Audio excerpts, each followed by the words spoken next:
Blog Talk Radio.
Hey, welcome everybody, readers, listeners, and viewers from across America and around the world. I'm your host, Garcia. This is FallenAngels.tv. And tonight we're going to talk a little bit about waking up to the Matrix and becoming aware of not only the New World Order, but the powers, principalities, the rulers of darkness of this world. And we're going to talk a little bit about the practical application of putting this knowledge to work in your life and others. I have a guest host with me tonight, Roman White. And he's been a host of his own show, The Seeds of Evil, and he's going to be coming on and joining us periodically and over the course of the next few weeks and months, and we're going to be discussing all kinds of issues. Roman, you want to give a shout out? Well, I'd say hello to everybody that's listening, and I'm always glad to be on Zen's show. It's always an interesting show. And where are we going to go from here, Zen? Well, I want to talk a little bit about the discernment that both of us have been blessed to share, because a lot of the truth seekers out there are coming to the same kind of knowledge. So let's just talk a little bit about when it was that the Lord kind of woke you up to these issues and these topics, because I know that you've been on this road for a long time. So can you talk a little bit about that, Roman, and then I'll speak a little bit about my background, and then we'll go into the discourse. Well, I guess the beginning of my waking up to what was going on started back in about 1972. Got involved with the tax protest movement, and read a book called Undercover Conspiracy. And I had enough of a Bible background to realize that what was described in that book was very much the same thing that the Bible describes as far as what was taking place or going to take place in the end times. I didn't have any trouble at all making that link. And so the powers that be, Illuminati, so forth, I began to study this group, and I guess I've studied them now for over 40 years. And the funny thing about studying the Illuminati, about the time that you think you have your head around it and pretty well understand it, an entirely new vista opens up, and it's almost like trying to untangle a ball of string that's as big as a house. You just pull on it, and you pull on it, and you pull on it, and it's just never ending. I mean, the rabbit hole just keeps going. So I don't know. My experience with it, it just leads on and on and on. There's I don't think there's any way that anybody can get to the bottom of it, because really and truly, I think it's a spiritual battle, and I think that spiritual battle started out a long, long time ago, before man was ever even on this planet, when Lucifer and the Archangel Michael decided to have a war, and Lucifer lost that war. Yeah, this is an interesting topic too, and let's talk a little bit about this, because this has been, the Lord has also awakened me to these things, the whole period of pre-Adamic history and the fallen angels and what had happened early in Genesis. And in fact, I just recently ordered a book that I just started today. It just actually came in, and I began to read it today. It was by a George H. Pember, and it's from the late 1800s, but this individual was way ahead of his time in his discernment and the things that he was able to discuss and also write about and talk about in what, that way back then, even before all these things and this concept, like we have the internet and all these different topics and books and scrolls and wisdom and all this available to us now. But for him to come to this same kind of ideas and talk about the pre-Adamic men in history and talk about the fallen angels and how they were here on the planet is just pioneering in my mind. So, yeah, let's talk a little bit about this. Go ahead, Roman, let's talk about the war in heaven. How do you see how that unfolded and how it was that led us to, be part in where we are now in the flesh? If you look around this planet, there are megaliths everywhere. Pyramidal structures, walls, made out of huge stones that are cut and fit together, things that we couldn't duplicate today. Some of the stones are so huge that our biggest cranes couldn't even hope to lift those things. If you were a being and you inhabited this planet and you had, I don't really guess they had a lifespan, but let's say that you had a lifespan of 1 million years, you wouldn't go out here and build yourself a house made out of wood because it wouldn't last any length of time. The building materials that you would probably use would be stone because stone lasts a long time. I personally believe that all of these things that we see scattered about the planet were put here by the very fallen angels, which are, in my opinion, just a little bit above mankind, very human-like. And all of that stuff was constructed here between Genesis 1:1 and the way you find the earth, the condition that it's in Genesis 1:2.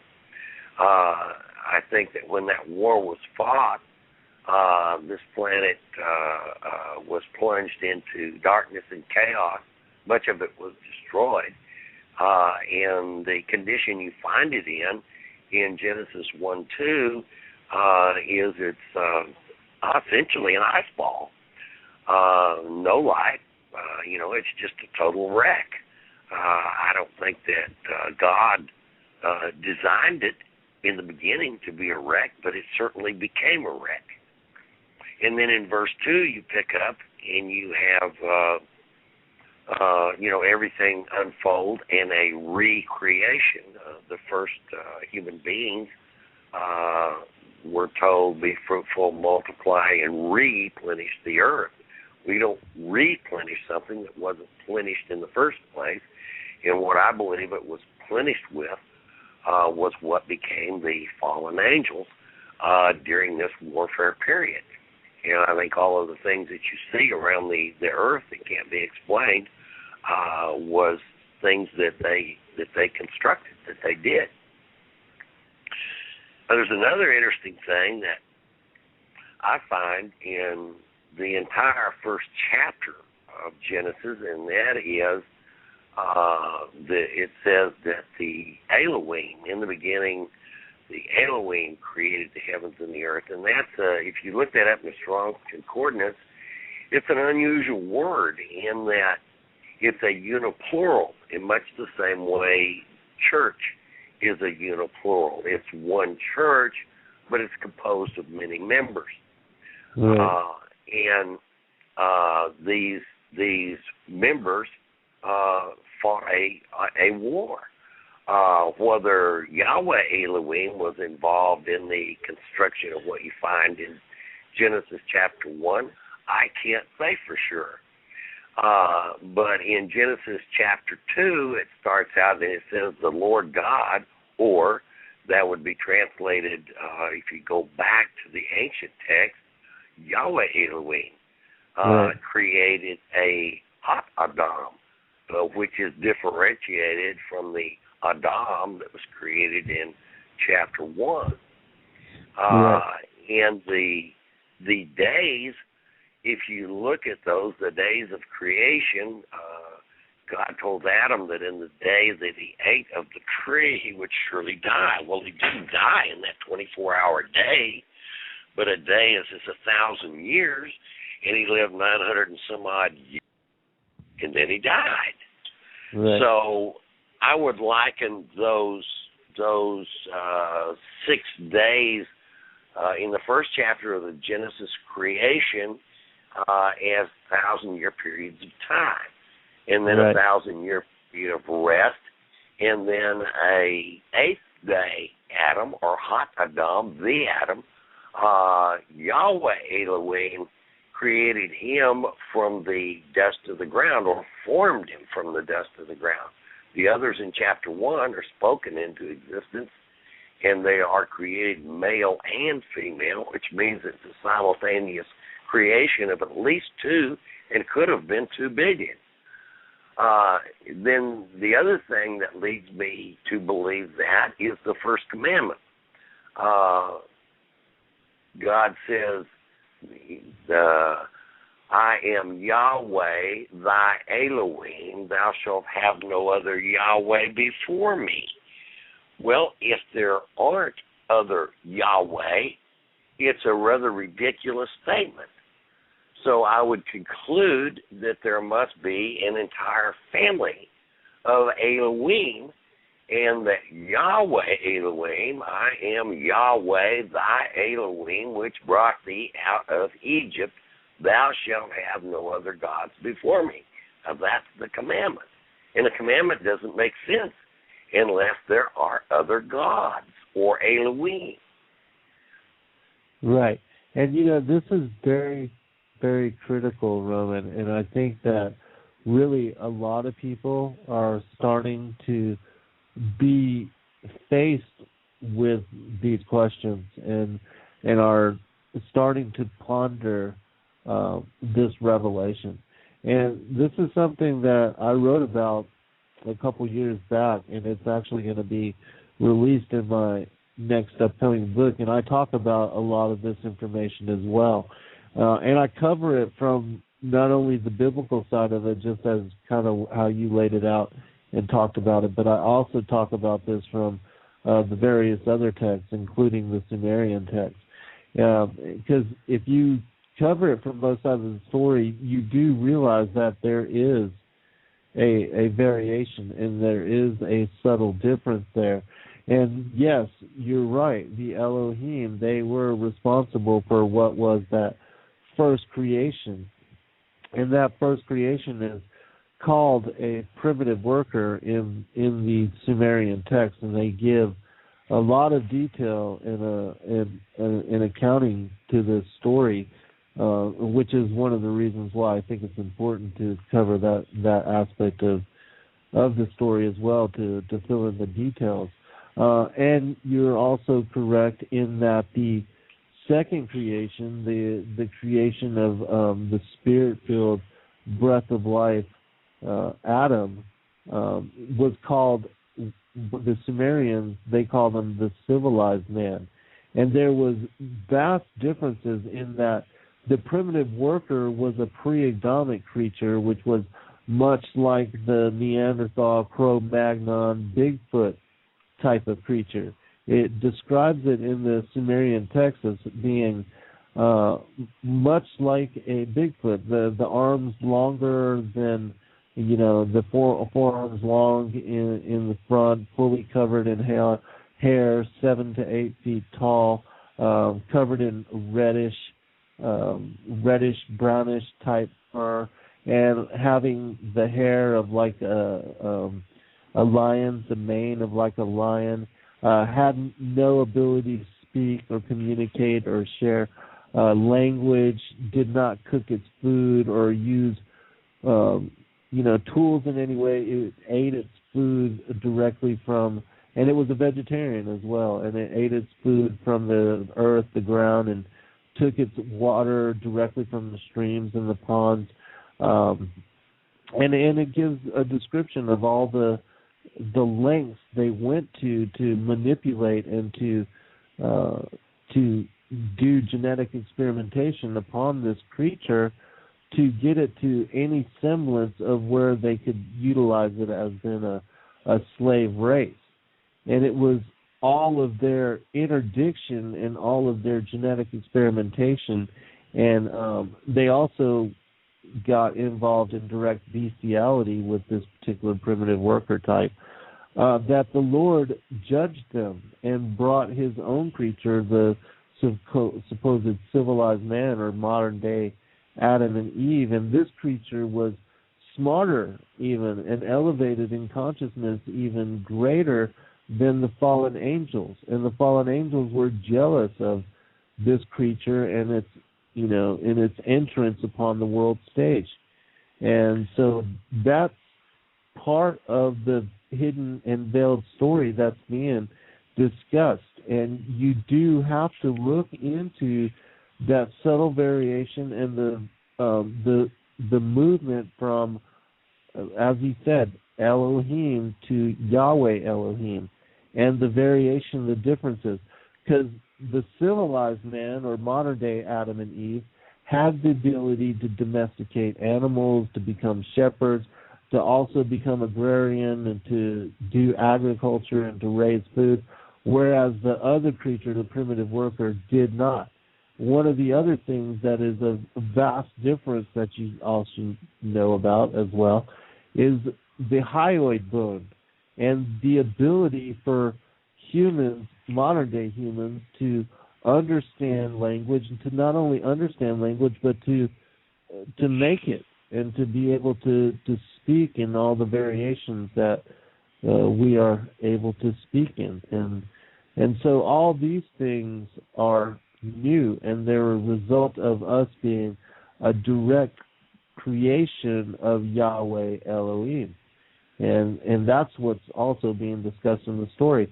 And as Romans said, with the initial creation becoming null and void, becoming destroyed, and how it was that this creation was revitalized by the Lord. And the creation of modern day humanity is what brought righteousness to this planet, and the seed for whom the Savior would be born through. And that was also another way to condemn the fallen angels, but also it was a way to give us a chance to live again and renew our vows as to whether we are going to serve the Lord, the Son, or Satan, and go the way of the fallen angels and self-aggrandizing glory, self-rule, Roman, you want to comment on that?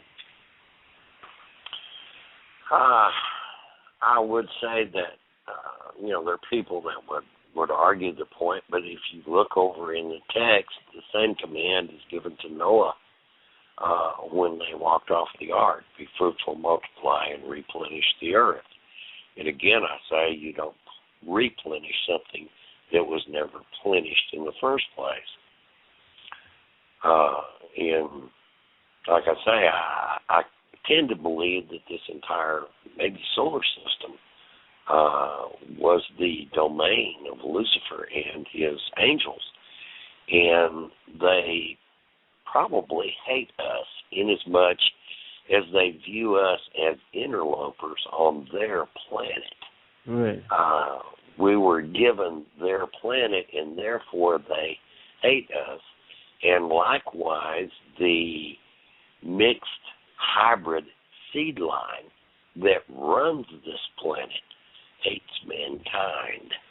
And they are doing everything in their power to obliterate mankind, as well as everything that God created with the genetic engineering and so forth that we're now engaged in, which is exactly what was going on prior to the flood and the reason for the flood. The creation that Yahweh intended was being uprooted and thwarted and destroyed. And so Yahweh, Elohim, caused the flood to stop that destruction. And we're now at a point where we are duplicating and doing exactly what these fallen angels that lived right alongside mankind, taught them civilization, was doing prior to the flood. Yeah, this is another thing that's important to understand too, Roman, and I'm glad that you're bringing all of this information to light, because these are the things that I've also been discussing and talking about in my book. But the whole war in heaven and how it was that Lucifer and his angels, because here's a secret that a lot of people don't know about.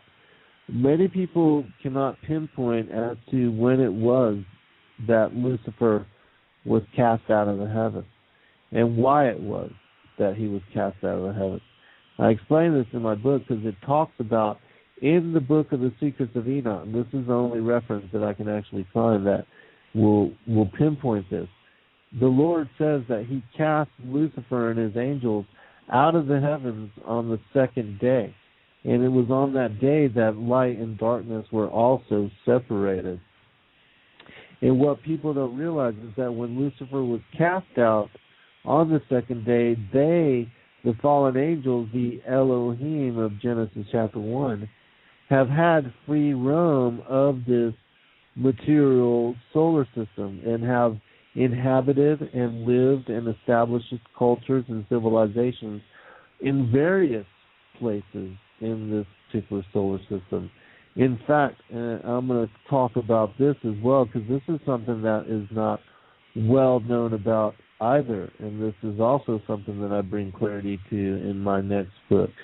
But it's the accounting of how the solar system came into being early in the development and in establishing the orbits of the various planets within the solar system.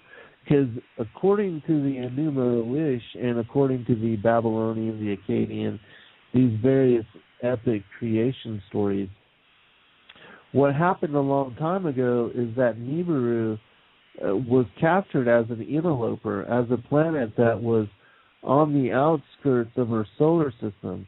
And the Lord allowed for this planet to become captured by the outer planets of this particular solar system.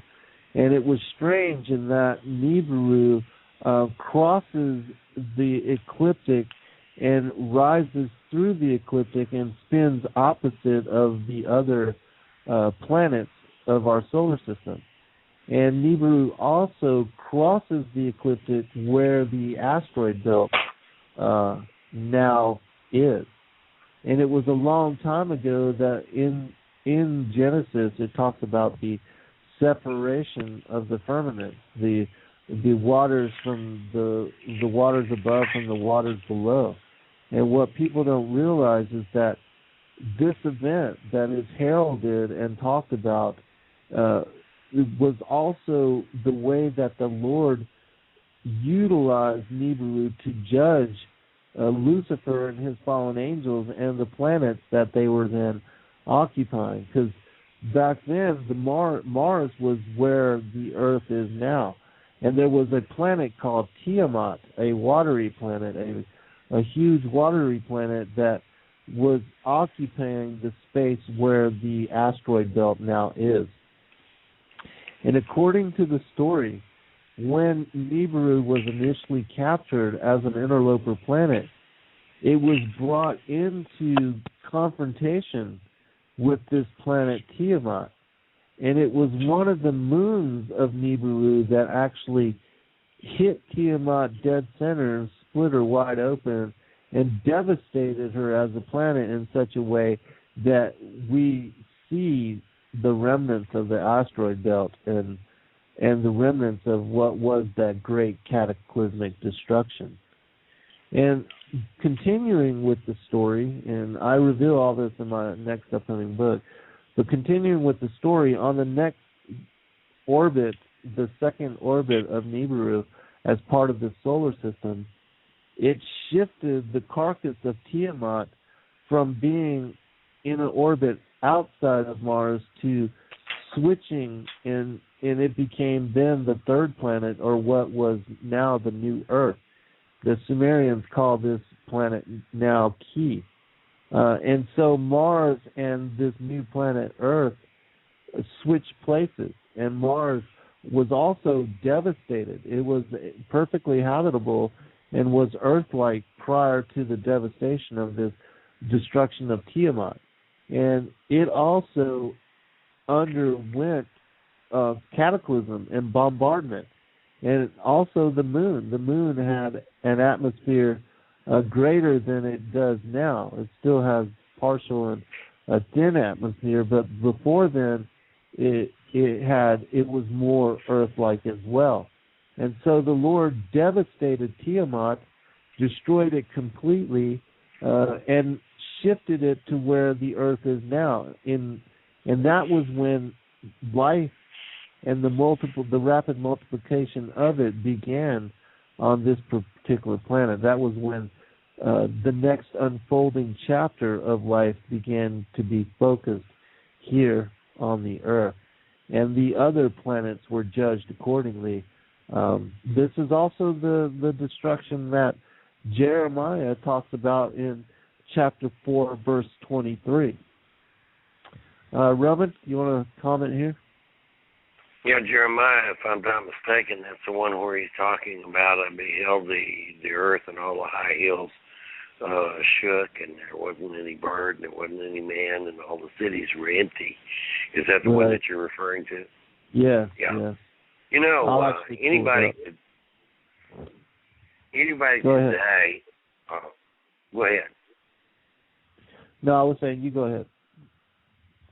Well, when we look around today, and anybody that's familiar with the conspiratorial theory of history, we realize that we are in a war with these hybrid descendants of the fallen angels of Genesis 6 and Cain's lineage that have been ruling this planet for a long time, and it's going to come down to a state where it's basically them or us. But most people don't realize that war has been going on ever since Genesis 3:15, where God said, I will put enmity between thee, Lucifer, and the woman, and between thy seed and her seed. So that's an ongoing warfare that's been going on for 6,000 years. Right. You know, Roman, I would even say that even goes back further. I would say that this war goes back to the separation of light and darkness, because in my interpretation of that, what is being talked about in Genesis 1 here, where it says, and God said, let there be light, and there was light, and God saw the light, that it was good. God divided the light from the darkness. There's a story in the book of the Bee that not many people know about that talks about when the Father said, let there be light, that was the moment that he called forth the sun as the light of the creation. And that was the moment that he gave dominion to his son. And that was also the moment where everybody, all the angels, knew that the voice that had called forth the Son was also their Father, their Creator. And it was then when light and darkness was separated, that is the point and the moment when Lucifer rebelled in his heart, and he did not want to have the Son given dominion, just as he did not want Adam to receive paradise and to be given dominion of paradise.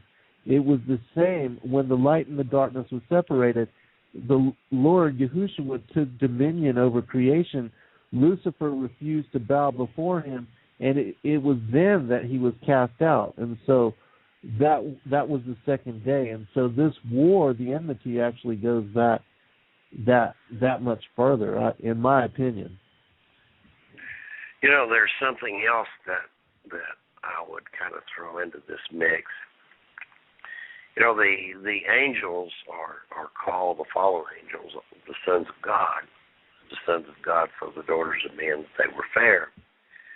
Now, if these sons of God were responsible for what took place in chapter 1, and if in fact they kind of mucked everything up, indirectly, the head God, or Yahweh Elohim, would rightly feel like that he was partially responsible in that his sons had been the ones that mucked everything up. Does that make any sense? Yeah. And therefore would tend to want to set everything straight. Right. And yeah, the war has been going on. The war really started back when Lucifer fell. But the war for mankind, us, has been going on ever since Genesis 3:15. Yeah, the war between the seed lines. And that's another thing. There's one other thing. one other thing I'd like to throw into this mix, science tells us that there's been several ice ages, so-called, but there was an ice age about 11,500 years ago. Now, we'll do something interesting with this. It's been about 2,000 years since Christ, and it's been about 4,000 years from Christ to Adam. So that's a total of 6, and you have a day of rest. That's a total of 7,000 years. And then you have a 6-day creation week. That's 7, 8, 9, 10, 11, 12, 13,500 years ago, which would be about 11,500 BC, which the scientists say that prior to that time, there were no hominids on this planet. Really? And I find that rather interesting when you run the time sequence back using 1,000 years for a day in Genesis, the first chapter, 1,000 years for a day, and then 1,000 years of rest, and then the other 6,000 years. You've got 13,000 years total, which would be about 11,500 years ago. And here again, it agrees with science. Yeah, so are you saying that scientists have not found any evidence of pre-Adamic humanity before 11,500? Is that what you're saying? They say, I believe it's the Pleistocene ice age, Pleistocene there. One of these, over at Bellback, there are 3 stones that are in the bed of a temple over there that they call the Trilithon. And these things are, they're just enormous. But there's another stone that was quarried out. And for some reason, they never fully quarried it. It's sticking up over there. And there are barnacles on it, and they can trace those back to the Pleistocene time. And before that, there were no monkeys or hominids or anything on the planet. That's what they seem to say. There was something here before that. Here again, in between Genesis 1:1 and Genesis 1:2, which I believe is what built all of these structures that we have no explanation for. And in fact, they're lined up. They form a grid over this planet. Well, I'm not sure as far as, I'm thinking that even when the Anunnaki first came up on the scene, that was like 400,000 years ago, according to their timeline and their text. They talk about how they found a pre-Adamic creature that was already in existence here upon the planet, and how it was that they utilized that creature to create their primitive worker. And so I'm thinking there's some form of humanity going all the way back. Between Genesis 1:1, assuming that the world was created in a perfect condition, which I can't see it being created in the chaos that you find it in verse 2, assuming that, there could have been 1,000,000 years of elapsed time between Genesis 1:1 and Genesis 1:2. Something befell the earth, and there could have been something here prior to that. But they say that the scientific knowledge, as far as I'm aware of, they find no hominids on this planet that go back more than about 13,000 years ago. What about like Cro-Magnon and those cone-headed people, and then the Neanderthal? Because I thought there were like don't know. I can't answer that. I can't speak to that. But I believe if you'll Google the Pleistocene, I think you'll find that scientists say there wasn't any hominids here prior to, and of course, I guess it would depend on how you define hominids. I think what they're talking about is monkeys and apes and baboons and chimpanzees and stuff like that. That there was a die-off. The apparently, as I understand it, before the Pleistocene, before the thaw, in other words, the entire planet was a gigantic snowball, for want of a better term. It was just completely iced over and frozen solid. And this would be the time back before that hominids are not found. I don't know exactly how they define hominids. I don't know if that would include the coneheads, Neanderthals, and so forth and so on, because, they speak of these as being, hundreds of thousands of years old. So I don't know how you define hominid there. Yeah, I don't know. I don't really know about that, but now I'll talk a little bit about what I know about this ice age. When I've done my research and study on the Atlantis, all of that and how all that unfolded, there's a timeline for Atlantis that talks about 3 different destructions that came about. And one was going back 50,000 BC, another one that was like 25,000 BC, and then there was one that gives reference to like 13,000, 12,000 BC, somewhere around what you were talking about. And it talks about that this particular destruction was the final destruction of Atlantis, and it was when the continent was drowned.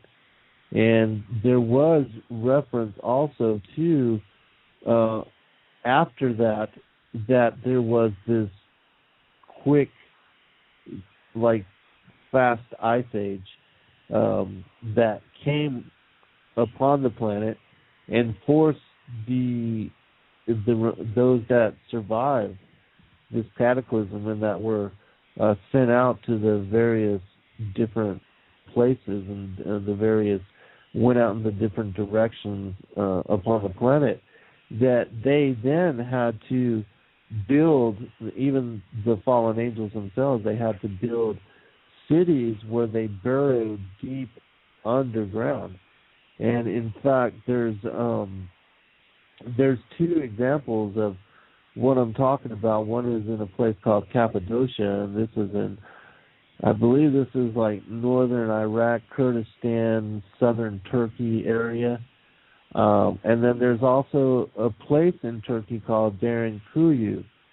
And there were, in these particular cities and refuges and habitations, because these are underground facilities, they date back to that particular period, from that 13,000 to 9,000 BC area, and they talk about how there were whole cultures and populations of people, upwards of 100,000 people, that were housed in these facilities. And these facilities, these underground cities, were built so technologically advanced that they were able to provide clean air going several stories down into the earth.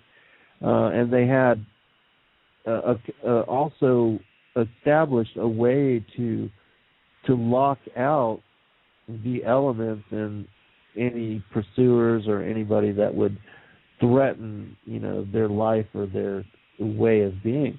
And that was interesting as well, because it shows how the elements had to have still been very harsh on the outside. And so, and the fallen angels had to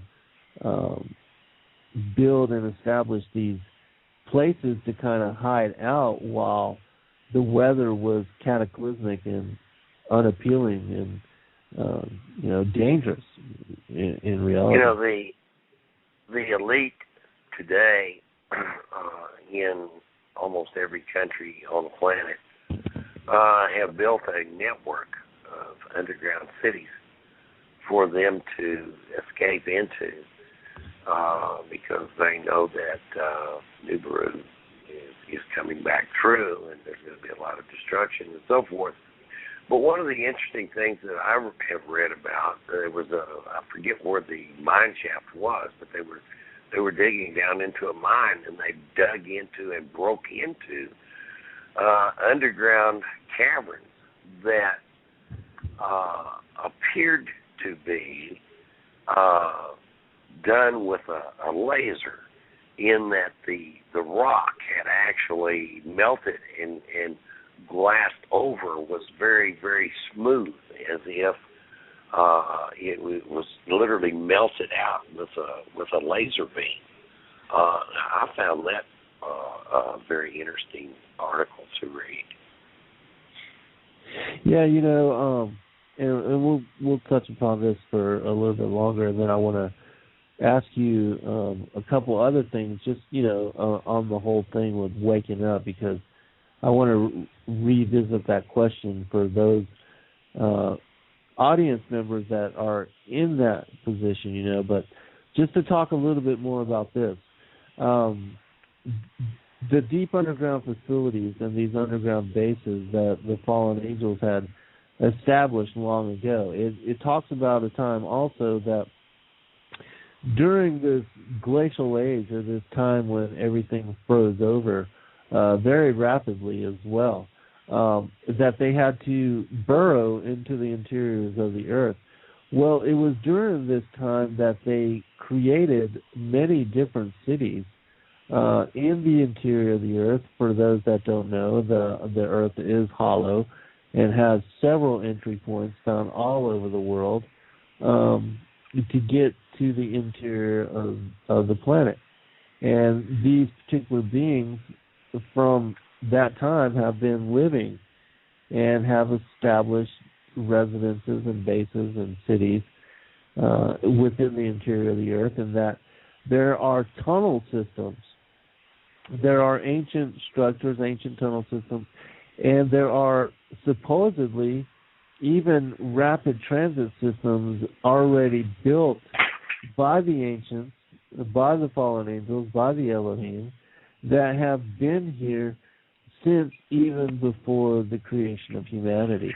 And that this infrastructure, these particular bases, are still in existence and littering the face of the planet.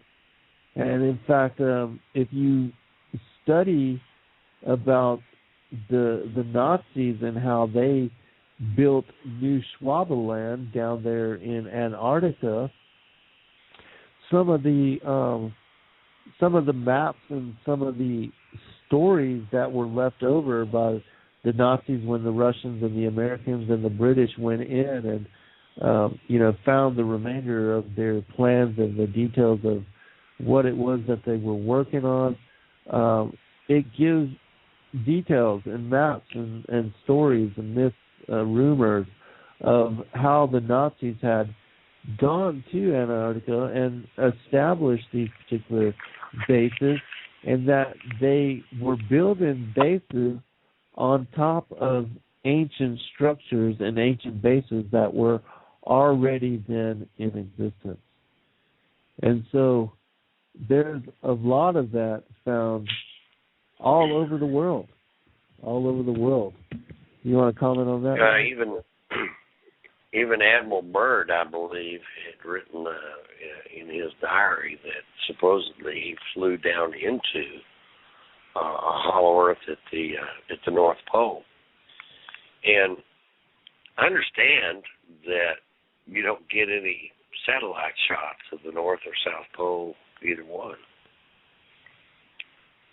Right. They're not photographed. I just saw even today. I just saw a video not too long ago that was talking about this guy, and he was interviewing this pilot. He was talking about to this pilot that had made several trips over the North Pole. And in this interview, he asked the pilot in confidentiality and anonymity as well about the polar entrances, and he was given confirmation by the pilot, and he talked about how they knew about the polar openings and how they were not allowed to fly over because everything was kept at a hush-hush. You know, nobody is supposed to know about this information and how they've been keeping it from the public. And it also, you know, like Google Earth, some of these places are kind of like blacked out, and you can't get real good data on these particular openings. But if you do your research, do your study on it, you'll find that several openings are mentioned all around the world. Go ahead, Robert. Well, all of the ancient civilizations talk about beings that lived under the earth. The Hopis talk about the ant people, and in some of their they call them mythologies. They may be mythologies, they may not.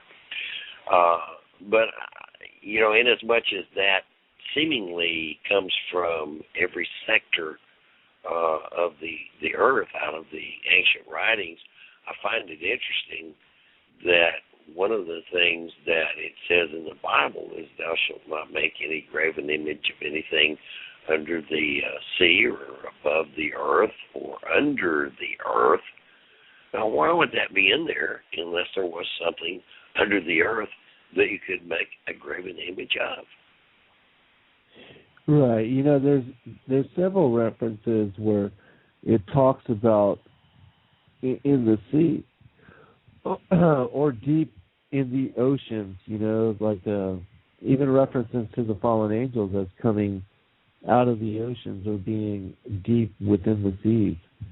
And so, I think the Lord is referencing these deep underground bases and also these deep underwater bases and their existence, and so the Lord really, He reveals all things within the Word. It's just a matter of having the discernment to understand the truth that is underlying all these concepts.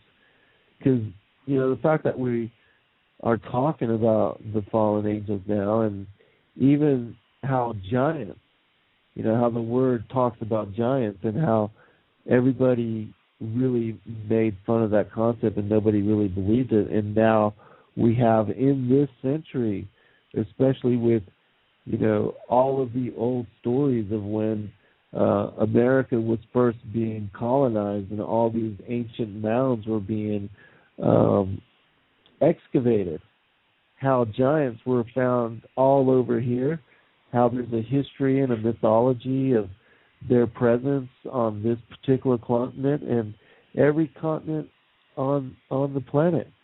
And all of these mythologies and all these stories that are, considered fantasy, like Jack and the Beanstalk, who would ever believe that, but there's truth.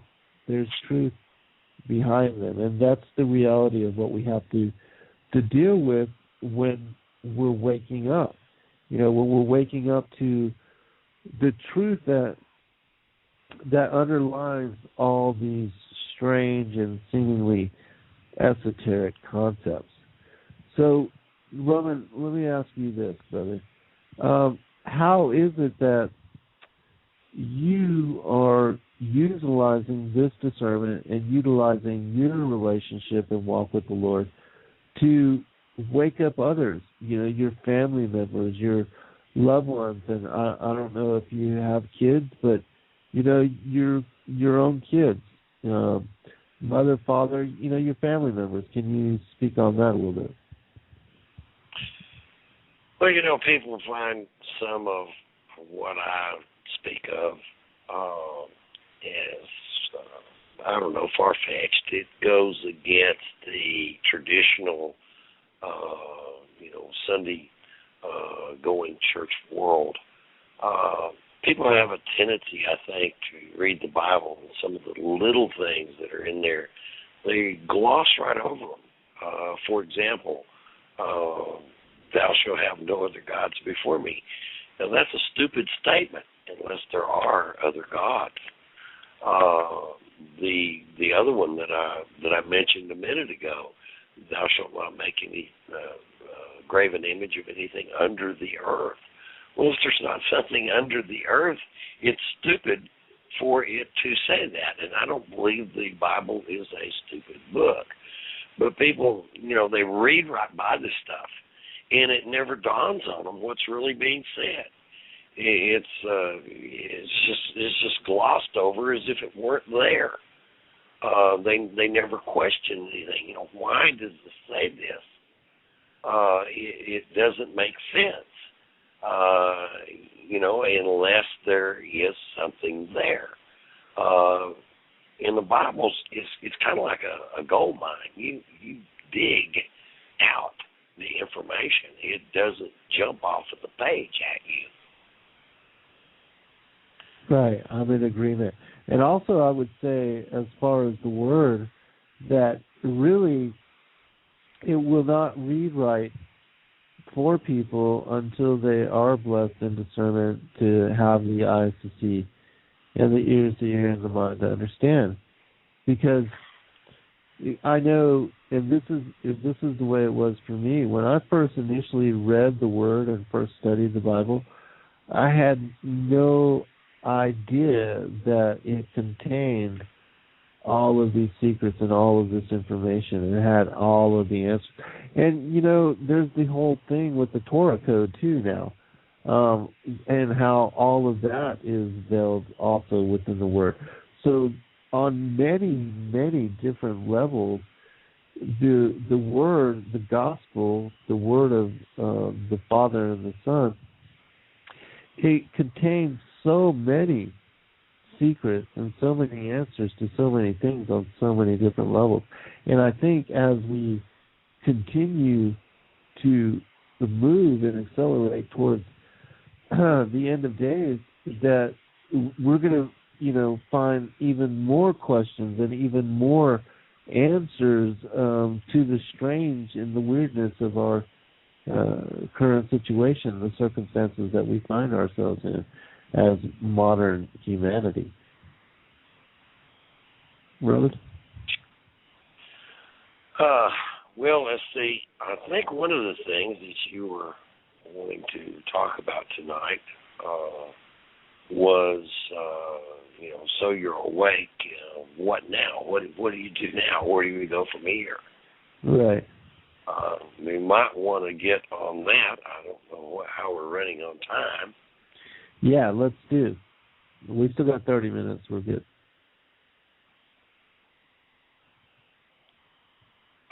Yep. There's quite a bit of talk now about preppers getting prepared for this, that, and the other. And there's a lot of people that are out of work. And even if they see these things coming, they really don't have the money, the wherewithal to do a whole lot. And I'd like to give some ideas of some things that people can do to get prepared for what is coming, because really and truly, I believe that before the end of this year, the dollar is going to virtually collapse. Probably the best investment that a person could make right now is in essentials of life, which would be food, water, clothing, those type of things. Those things are going to go up in value and be in short supply.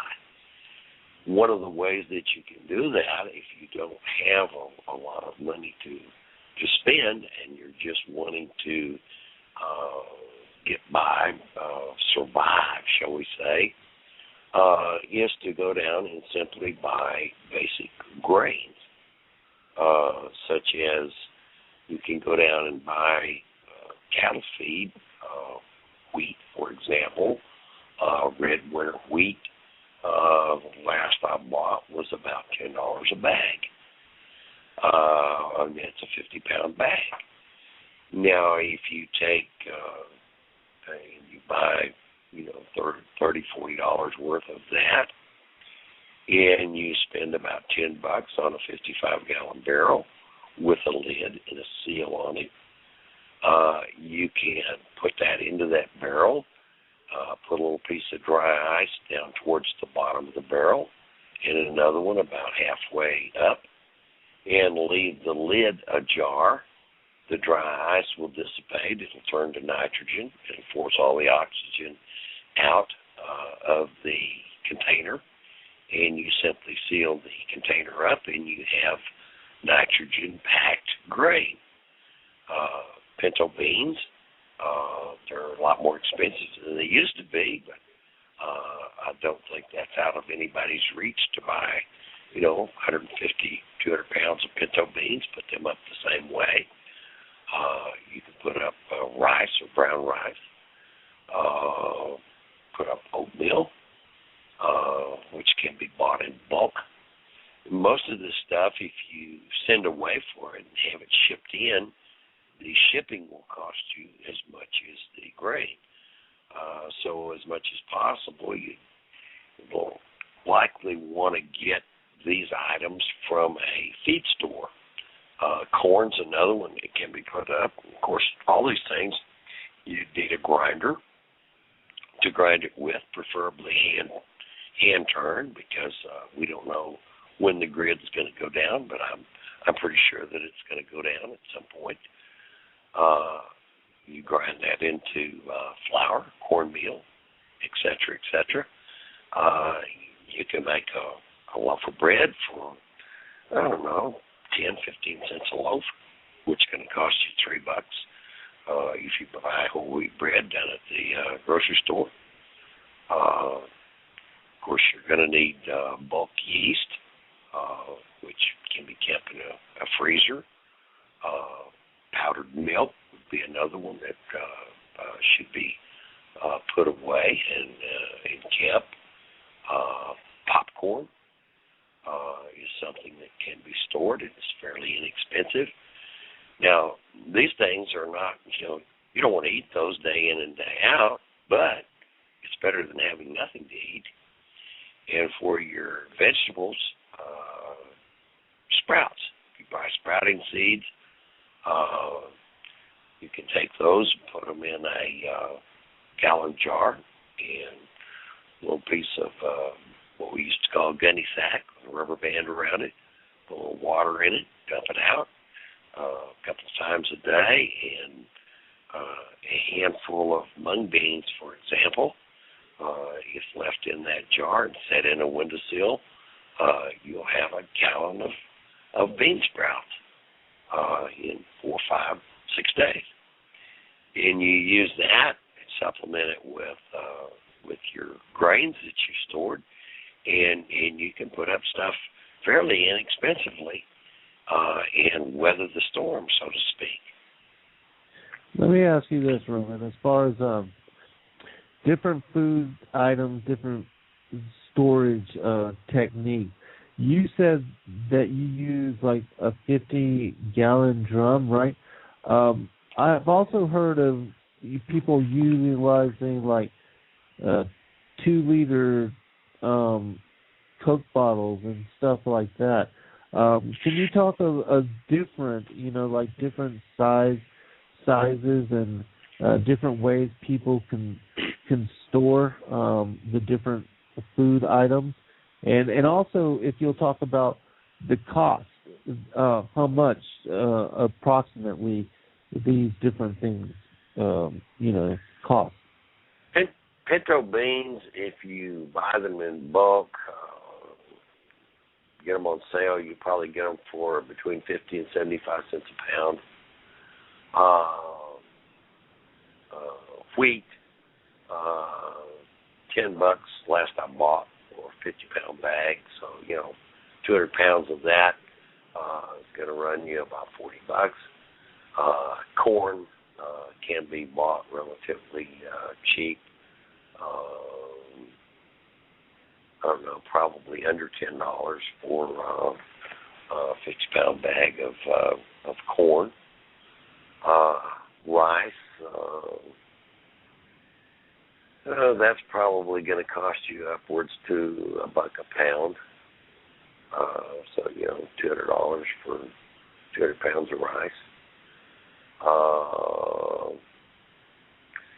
You can go down to, for example, if you know somebody that's got a chicken place, or even if you don't, if you just go down to, Kentucky Fried Chicken or something like that. Generally speaking, they will order in mashed potatoes, for example, which they've already got the powdered milk and all of the things in there other than salt and pepper. 50-pound bag of potatoes, potato flakes that you just mix water with. I don't know, probably run you around $75 a bag. If you buy stuff in bulk, you can get it cheaply. But what you buy, you need to be able to store and keep. And if you put it back, like I'm telling you, with the dry ice turned into nitrogen, you can store that for 15, 20 years easy. And when you lift the lid to dip out of it, the nitrogen is going to stay down because it's heavier than air. Now, when I had talked to you earlier, you had mentioned something about the need for there to be a rubber coating or something of that nature to create a seal. A lot of these 55-gallon barrels will have a rubber seal in them with a device that clamps over it and clamps down tightly that makes it airtight. You'll want to leave your lid ajar overnight while the dry ice is dissipating. Otherwise, if you clamp that down, you'll blow up the barrel because the dry ice dissipates and turns to nitrogen. It forces out all of the oxygen. If weevils or something, weevil eggs were in there and they hatched out, they have nothing to breathe, so they instantly die. But if you put it up like that, it'll last for a long, long time. Of course, sprouting seeds they're fairly inexpensive. You could probably take a 5-gallon bucket of sprouting seeds and fill your whole house up with mung beans or alfalfa sprouts or whatever you wanted to give you an idea of the bulk that will make. Of course, you're going to need water, a water source. Well would be nice. If you don't have that, you need to store water. You also need water filters if you find a water source that's impure, you'll want to be able to filter that water. You can use stagnant water and filter it out so that you could use it. You'll want to put up probably guns and ammunition to protect yourself. If you have anything left over, gold and silver, in my opinion, are a good investment. But even more so than gold and silver, I would say food is going to be something that is in short supply. And if for no other reason, if you can store it, it's an excellent investment, in my opinion. Right. I'm in agreement with you. And also another thing as far as with food and with the different water items, what are some other practical items? Like, I know solar radios, people are, putting aside. Well, if you're going to barter, you can put up such items as cigarettes, fifth of whiskey. Those are always going to be good barter items. Ammunition would probably be a good barter item if you had more ammunition than what you needed.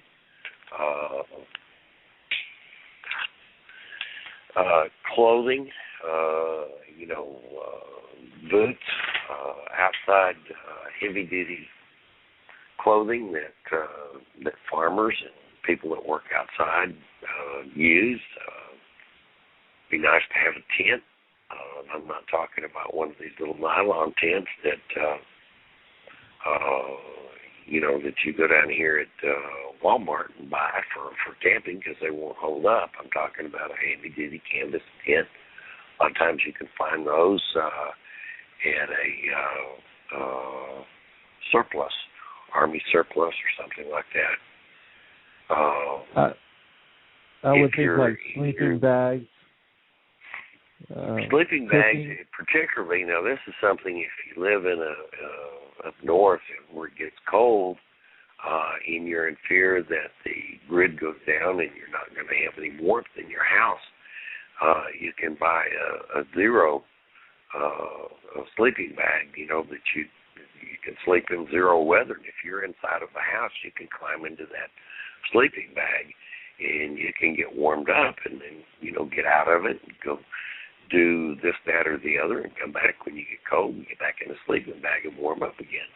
You're not going to freeze to death inside of a house if you've got a sleeping bag that goes, that'll protect you in zero temperatures. Right.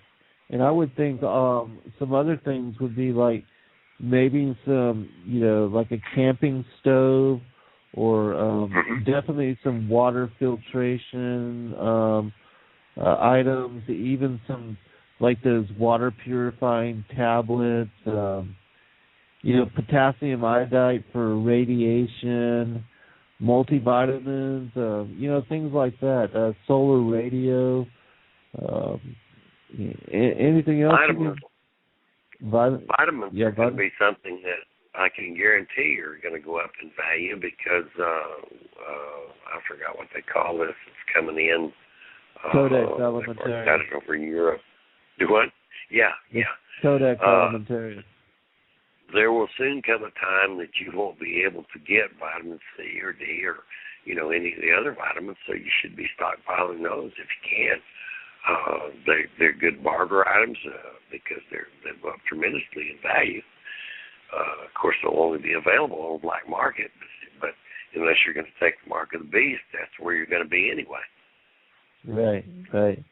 Colloidal silver. I would also silver. I would also recommend people that are on medication, that have prescription pills that you have to take, to go ahead and start stockpiling a certain quantity of that if you can, to cut back a little bit on your daily dosage and stockpile an abundance so that you can have that in case of emergency, where you cannot get to the pharmacy or you can't make it to the doctor to get another prescription. I mean, those kind of things, because there's so many medications out there now that really affect people tremendously, so that even missing a single day or a single dosage can really throw people off and affect their equilibrium or their stability. Everything that you feel like you need. Toilet paper is another one. Right. These little wipes that you go down to the Church's Chicken or one of these places. They've got these little wipes that you tear it open and you wipe your fingers with it.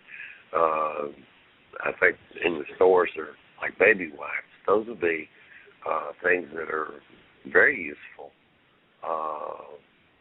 Hand tools, sewing needles, clothing, boots,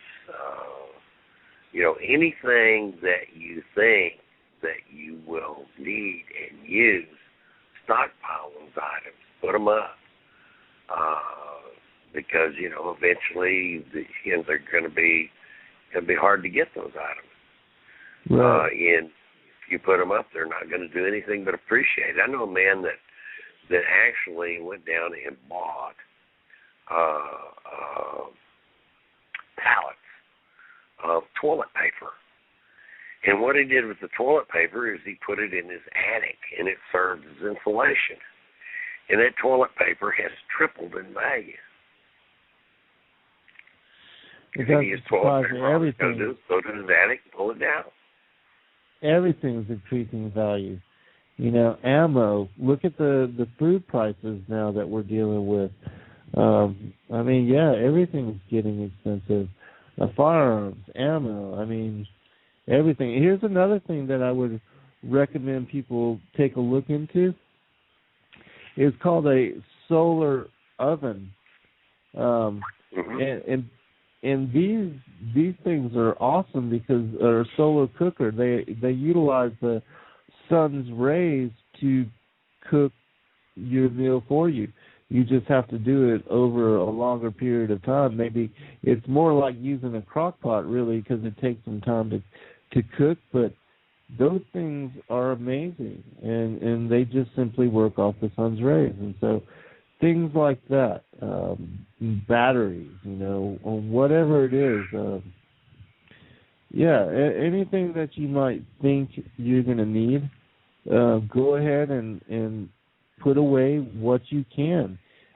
Straws, you know, anything. I mean, toothbrushes. You just never know, because everything. You're not going to be able to just go to the store to fill up on groceries and to get enough to sustain yourself in the case of tragedy. Just like with all of these flus and stuff that are coming on the scene, you may not even want to go to the store. Exactly. And you know, in a time of emergency, who wants to go to the store and end up in a fist fight or getting killed down there trying to get items out of the store when you can simply stockpile the stuff? Look at it as an investment. If nothing else, it's going to appreciate in value. Right, exactly. And then also, you know, look at it as a sense of comfort, you know, that you've done something to preserve yourself and your family members, your loved ones, that you've actually taken steps. Because I know so many people, and this is the saddest thing, I know so many people that know about these things, that know about the New World Order, that know about all these things that are coming down the line, that have been prophesied in the Word, things that, you know, will cause men's heart to fail them, you know, all these things that are talked about in the Word. And yet people are still not acting on their knowledge. They're not implementing in any way any actions which would, you know, because how much time do we really have?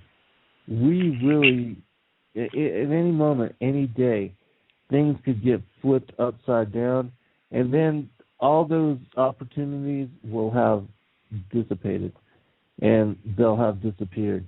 And you'll kick yourself. You'll kick yourself for not having acted, for not having done anything. So utilize what time you have. Whatever money you have, whatever energy you have, it may not be a lot at all. And I understand that fully. You know, I myself have lived on a very strict and stringent budget. And so I've had to, you know, with my disability, learn to do what I can with what I had in the time that I had it. And so just do what you can with the time that you have. Whatever it is, just make wise decisions with what time we have left. Roman, we got about 12 minutes remaining, brother. I want to give you a chance to, you know, give people final tips and any last comments you want to make to the listening audience. Please feel free to do so. Well, with regard to storing things, like I say, it's an investment, and it's much better to be, you know, months or even years. You acquire the stuff and stockpile it, and be too early has to be one day too late. Because if you're one day too late, it's unavailable. It's been said that every large town in America is 9 meals from cannibalism, essentially. And that's, people don't have anything to eat. That's what they're going to do. You know what is scary is that the Word talks about in several instances a time in the end of days when we reach a point where nobody has anything to eat, and it says that men will give their own children to their wives to be cooked for meal. And so, I pray that we don't ever have to experience anything like that. But that is the reference that that is talked about in the struggles that we're going to be facing. And so, I pray none of us ever have to. Go ahead, You're going to have food riots, and if they talk about these camps that they're building. Well, if you don't have anything to eat and you're hungry, you're probably going to go into those camps voluntarily. If you have guns and ammunition stored and there's no place for you to get any food, and you go to the government and they say, well, gee, we've got some food here. We'll give you some food, but you're going to have to bring us a gun. You're going to have to bring us so much ammunition. Well, if you have those things, you're going to turn them over. If you don't have some of the other things that you need for the necessities of life, Kissinger made the statement that you control nations with oil and you control people with food, and that's pretty sound saying if you think about it. You'll do a lot of things when the belly button begins to meet the backbone. Mm-hmm. So anything that you think you're going to need in the future, you should start stockpiling. Yeah, absolutely. I'm in full agreement. And just think about what happened initially, the first few hours after the devastation of Hurricane Katrina, and how the shelves were wiped clean within a matter of hours, and how the government, which everybody waited on for days to get help from, wasn't there. It wasn't there, and they didn't come until after many people perished from simply having no food and no water. I mean, the bare necessities of life. Not to mention the fact that so many people's lives were put at risk just from, going to the different convention centers or to the dome where people were said to, led to gather, and yet there was no assistance there awaiting for them, and there was nobody established to help them.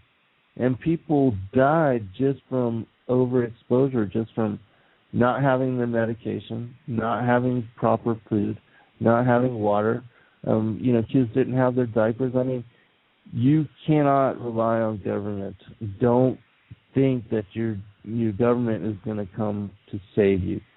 And just like with what happened to the people of Japan, after that tsunami and the earthquakes and all of what they experienced, it was the same thing. Food disappeared off of the shelves. Everything was wiped out in a matter of days, hours, and nothing else came in for the longest time. There was nothing 9 meals. that was shipped in. Go ahead. 9 meals is what's down there in the grocery store. 9 meals, 3 days food supply, any given point in time. That's all there is. Right. If you look at what you need for survival, number 1 is air to breathe. Number 2 is water to drink. And number 3 is food. Number 4 is type of shelter and clothing. Yes. Yes. So definitely. And then protection, and you just go up the ladder. These are the most important things. First, I need water, and then I need a water source, and then I need food, and then I need clothing and shelter, and I need some way of protecting either myself or those items that I've stockpiled. And, if I've got anything else, move on to, gold and silver. But the gold and silver, that stuff comes way on down the road. Right. You need to do it now. Right. And here's another thing that I would recommend people do while we still have time. Talk to your loved ones. Speak to your family members. Discuss these things. Share a meal and come to each other heart to heart and talk about these things. Make some preparations. Just have some dialogue on these issues, these topics with your loved ones, because you don't know where they are and how receptive they're going to be. Many people now are waking up to the fact that something is wrong. Something is wrong with America and the world, and the whole American dream that everybody's been living for, the 2-car garage, the 2.5 kids, the 1 dog, the 1 cat, and all that is just an illusion. All that is so far from what is real, and everybody is starting to realize that. Roman, final comment.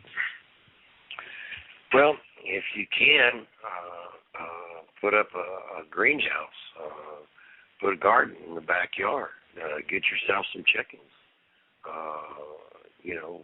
things of that nature. As much as you can, try to become self-sufficient.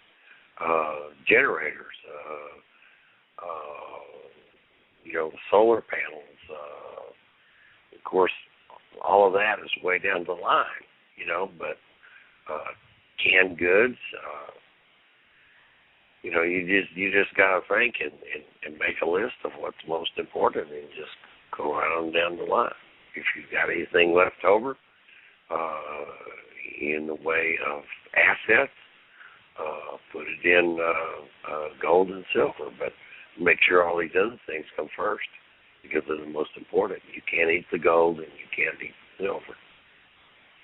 Right, and you need to have, something to protect yourself and to retain your possessions and to protect yourself from the roving bands of marauders, and for those that are out there that want to use force to take away your possessions and to threaten you and your loved ones. So definitely, even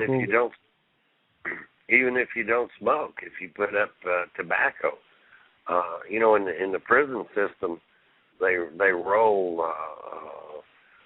cigarettes, and the cigarettes that they roll, they're very, very, very small, about the size of a pencil or pencil lead maybe. And those things go for, the equivalent of $5 a piece. So you can just think from there what, if you've got a bunch of extra money and you've got all of these other things and you're looking for putting money into something, buy cigarettes. Those things are going to be in high demand when there aren't any cigarettes. People pay dearly for cigarettes to smoke. People pay dearly for a fifth of whiskey if they drink.